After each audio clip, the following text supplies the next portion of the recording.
Please welcome our I don't know if you know, but Amy's husband and kids are here too. It's adorable. Thank you, Becky. You're welcome. Well, good evening, members of Chamber, community members, my family, and friends. Thank you so much for coming out this evening for the annual State of the City address. And thank you to the Chamber of Commerce for the invitation and hosting the community this evening. Tonight marks my first State of the City address to the community, one that I hope paints a picture of how your city government, mayor, and council are working every day to improve how we do business and provide the services that our community desires. As the first new mayor in 12 years, I hope to bring a fresh perspective, increased accountability, transparency, and more direct engagement with the community from the city. It has now been 74 days since taking office. I am pleased to report that our city is in a strong position with early revenues continuing on pace with 2017, led by strong real estate excise sales tax, much of which is due to new construction.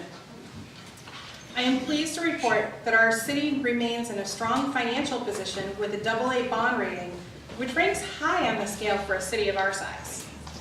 In late November, the previous City Council approved a $27 million budget that is balanced, maintains a healthy 17% operating reserve, and prioritizes public safety, civic enhancement, engagement, and service delivery. We have also set new standards for the contingency fund that will ensure revenues utilized from that fund are used only for one-time expenses. This budget supports 42 employees in core departments and services, including public safety, street maintenance, water and sewer, parks, and community development. They serve nearly 8,000 residents, business owners like you, as well as those who visit and recreate in our community. This year, 3 key community groups will also receive funding to assist with their service delivery to Duval and the greater Snoqualmie Valley. The Snoqualmie Valley Community Network will be able to serve more students in crisis. The Snoqualmie Valley Senior Center will receive financial assistance to serve members of the Duval population. And Valley 103.1, our community's new public radio station, will receive funds to help expand their ability to provide community-oriented programming. In 2018, we will pay up bonds taken out for construction of the treatment plant in 2000 and continue to pay down loans from that sewer wastewater treatment plant construction, Big Rock ball fields, and Main Street projects. On the capital side, we have budgeted for finalizing Main Street and the Big Rock ball fields, multiple small sewer projects, maintenance at the sewer treatment plant, multiple park improvements, 88 ramp upgrades throughout the community, designed for a traffic calming program, and a new community stage. As many in this room can relate to, our biggest asset internally are the employees who work and serve our community every day. They are a dedicated, professional staff that regularly show pride through their efforts. These employees need to know that they are supported, valued, and that their work is important. In that light, we successfully negotiated a new contract with the city's largest employee union, providing fair modifications and long-term predictability for their compensation. The council and this new mayor also heard the community loud and clear. The 2018 budget provides funding to carry out an update to our 9-year-old Parks, Trails, and Open Space Plan, begin the update of our Shoreline Master Plan, and starts funding economic development again. Our police department is now fully staffed for the first time in more than a decade, meaning less overtime and increases to community-oriented policing and engagement activities. We continue to remain in the top 3 safest cities in the state for several years running. Full police staffing and community-oriented policing efforts will help us stay.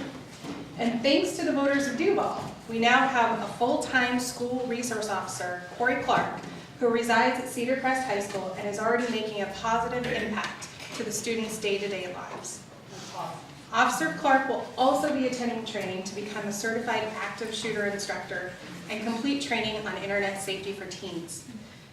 This internet safety training will be part of the curriculum taught during the 2018 and 19 school year at Cedar Crest. The DARE program has been expanded to serve Stillwater Elementary School and increases our commitment to the safety of our youth. The department has also moved to obtaining weapons of less lethal force, leading the way in our region to avoid the fatal shootings we hear so much about on the daily news.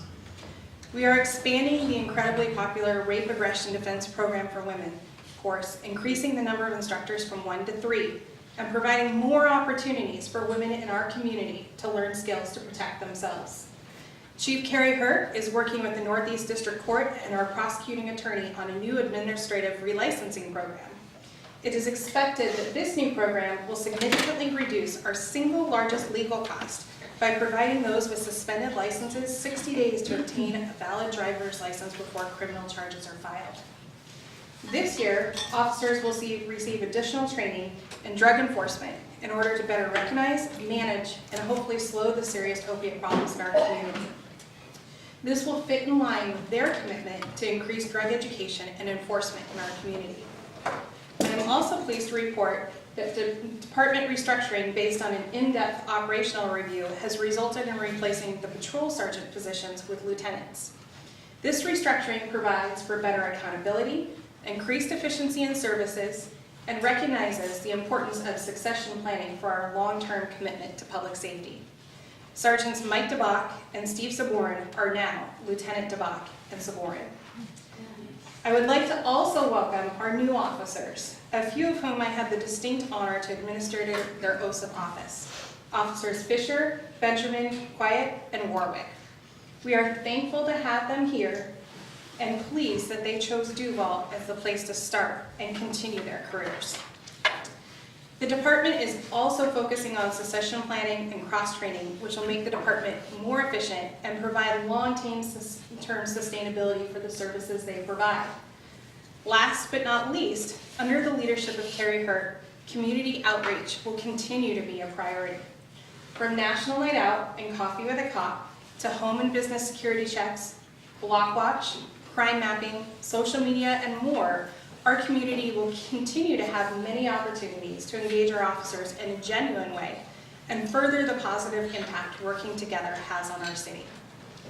In late 2017 and 2018, the Planning and Public Works staff completed important updates to current policies and developed new policies for our community, which Planning Commission recommended and the Council approved. These policies include the Sensitive Area Update, Tree Protection Update, Transportation Improvement Plan, and R20 zoning amendments. In January, the Puget Sound Regional Council awarded the City of Duval full certification of our 2015 comprehensive plan, which sets the baseline for how our community will grow over the next 20 years. The day-to-day workload of our departments continues to be heavy. Beginning in late spring, we will see the completion of the Surface Water and Stormwater Plan update, start of updates to the sign code and accessory dwellings code, and food truck policies. Fall of 2018 will also see the start of the Parks, Trails, and Open Space Plan update. Public Works will be working on the ADA transition plan, sewer capital improvement plan, alley rehabilitation, traffic calming on 150th, and water system improvements. We are also working on final improvements to the Big Rock Ball Fields project, which if council approves, will include the construction of a restroom and concession stand this year, thanks to a $160,000 grant from the state. With the end of the year-long residential development moratorium a few weeks ago, our city staff have been busy reviewing existing projects and holding pre-application meetings for new projects, expecting 3 to 5 new residential applications by the end of March. On the residential side, there are currently 61 legal lots ready for new home construction, which is anticipated within the year. Work continues on the Toll Brothers project, which will bring 144 single and multi-family units to our community over the next few years.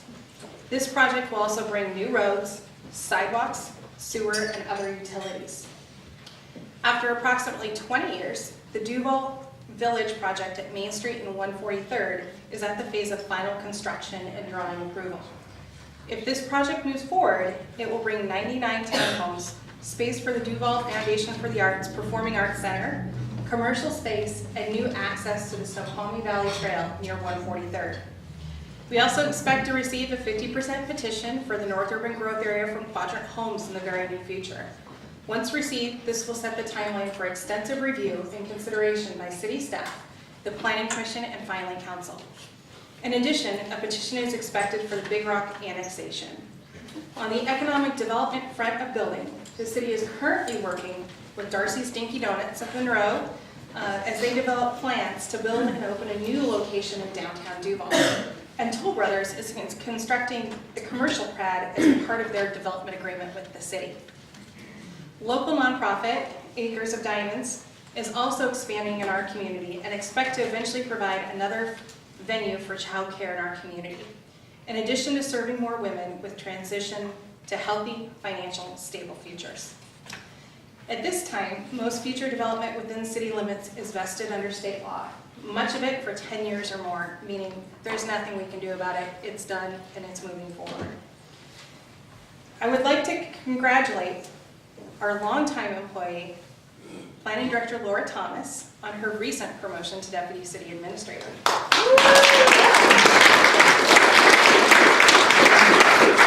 While she will continue to carry out her duties as Planning Director, she adds a new leadership and administrative role to her plate. This change is well deserved, and I look forward to seeing her leadership skills continue to grow with her new role. Moving on to what our community will see this coming year, and to me this is the exciting stuff. We have already begun to introduce and bring forth new policy and strategic initiatives from the Mayor's office, in addition to beginning preparations for the next economic downturn and beginning to develop financial policies that we hope to place us in a position of strength for the future. Our work began in mid-December with a day-long senior management leadership retreat where we discussed priorities from staff and the incoming mayor, began mapping out our plans for the coming years, and developed our vision statement. Building community through integrity, transparency, and engagement. This excites me because it hits on so many things that are important to me as an elected official and that I know are important to our community. Duval is unique. It is truly a community in and of itself and attracts fellow community-minded residents. We are growing and changing, meaning we need to change the way we do business to reflect the needs and expectations of the residents we serve. In the area of integrity, internally our staff is focusing on accountability, both internal and external. Leadership, being good stewards, maintaining a culture of respect, committing to service, and making good decisions. On transparency, just a few years ago, we began posting information on social media, reaching a more broad section of our community. On engagement, last year the city began holding town halls on key topics and held its first community dinner. To help boost morale and recognize staff and community members that go above and beyond the call of duty, we've started a kudos program. Members of the public or staff can fill out cards located at City Hall buildings to recognize a job well done, and you may have noticed that a little note in your utility bill if you received that this week. Ensuring a happy workforce that know they are valued and appreciated is critical to building the strength of our city government and our community. But there is so much more that we can and should do to make the vision statement a reality. Over the years, there are a few themes that have remained consistent. The community wants to see more economic development, maintain our public safety, keep our small town feel, be fiscally sustainable, and hear more from the city. In my opinion, this all ties in together. We have accomplished great strides in the first 74 days by attacking the low-hanging fruit and beginning the long-term plans for the future. In January, we held our first ever community swearing-in ceremony for the mayor and council, complete with dignitaries and an honor guard. This, I believe, helps those being sworn in and the community to see just how important the job of being a local elected official truly is. Those that know me well understand how important active, proactive communication and engagement with our community is to me. In that light, I developed a first-of-its-kind social media ombudsman policy. When implemented later this year, we hope to meet the community where they are, provide timely, factual information, and help redirect the community to the right staff members to have their questions answered. We are also ramping up the successful What's Up Duval updates that began last year and hope to provide timely, easy to digest information to the public on key topics. One of my first actions was to direct staff to find a solution to videotaping and placing city council meetings online. This has been a personal priority of mine for the past 8 years and is a shared priority of many of the new council members. The recordings have begun, and we expect an official launch to the public due within the next couple of weeks. We are also changing how we run our city council meetings. We are a professional body, and we should operate as one. In that light, the council is supportive of and working diligently to follow Robert's Rules of Order to better manage our meetings. On internal processes, we are changing how we develop agendas and staff reports. For the public, just listing an agenda item title isn't enough to understand what's going on. They need more information. In time, staff reports will become much more robust with the goal of providing more detailed information on your government actions, creating more transparency, and reducing the amount of staff time fielding calls.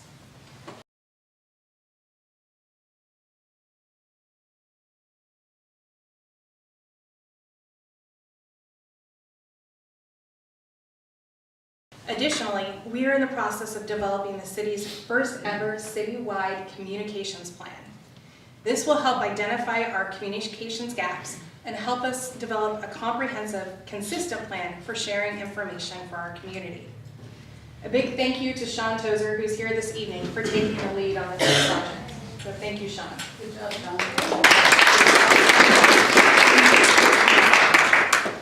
Over the past month and a half, I have also spent time visiting with staff, touring departments, and attending the meetings of our boards and commissions. To me, it's important for our staff and volunteers to know that I take personal interest and appreciation in the work that they do. We are extraordinarily lucky to have a community filled with dedicated volunteers.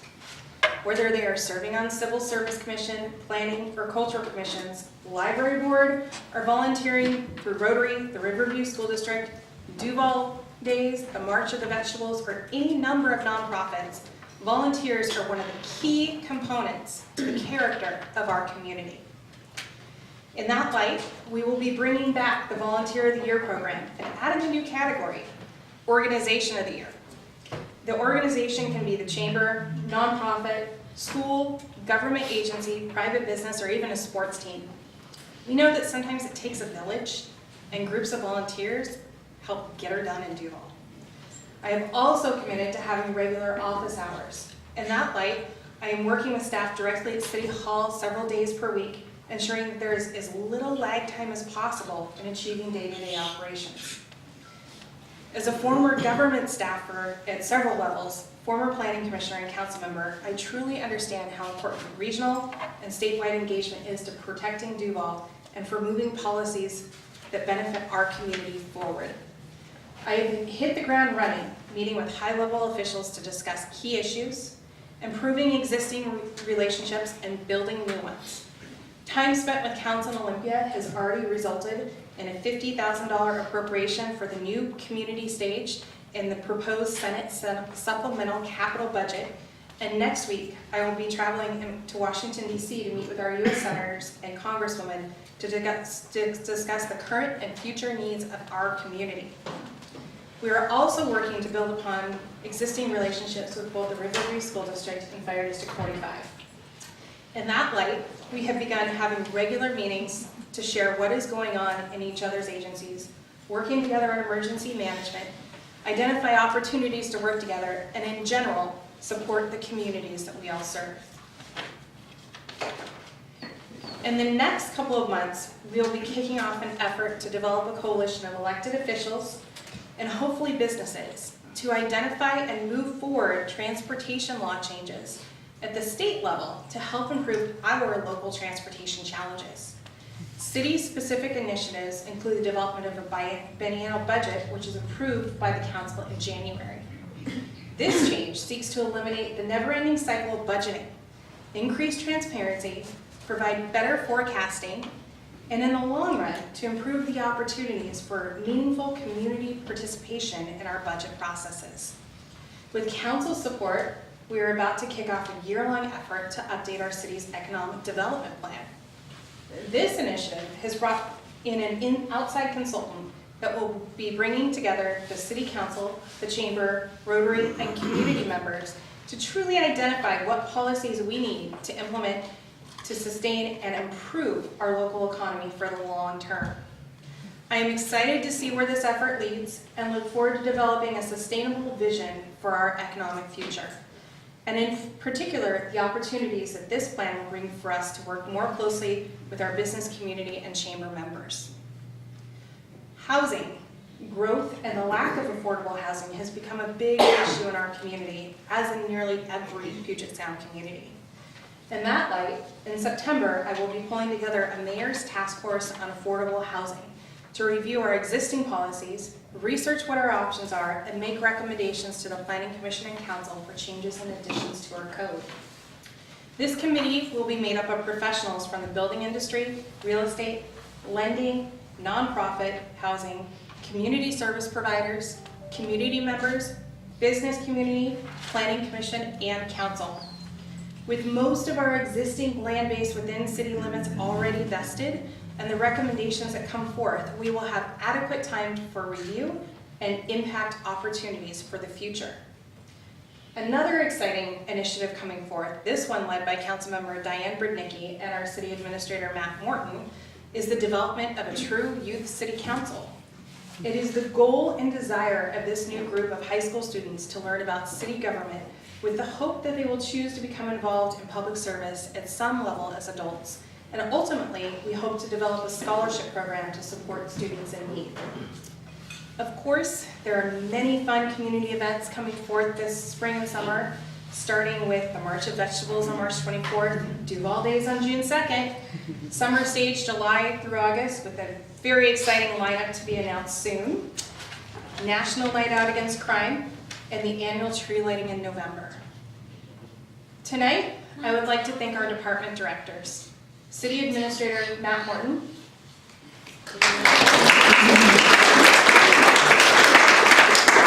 Planning Director, Deputy City Administrator Laura Thomas, Finance Director Lindsay Vaughn, Public Works Director Boyd Benson, Police Chief Carrie Hurt, City Clerk Jody Wyckoff, and all of our city staff. Without this group of incredible, hardworking staff, none of what we have done in the first 74 days and will do in the future could be achieved. I would also like to thank the members of our City Council, Mayor Pro Tem Matthew Iyer, Council members Diane Brudnicki, Amy McHenry, Michelle Hogue, Jennifer Naplin, Becky Nixon, and Jason Walker.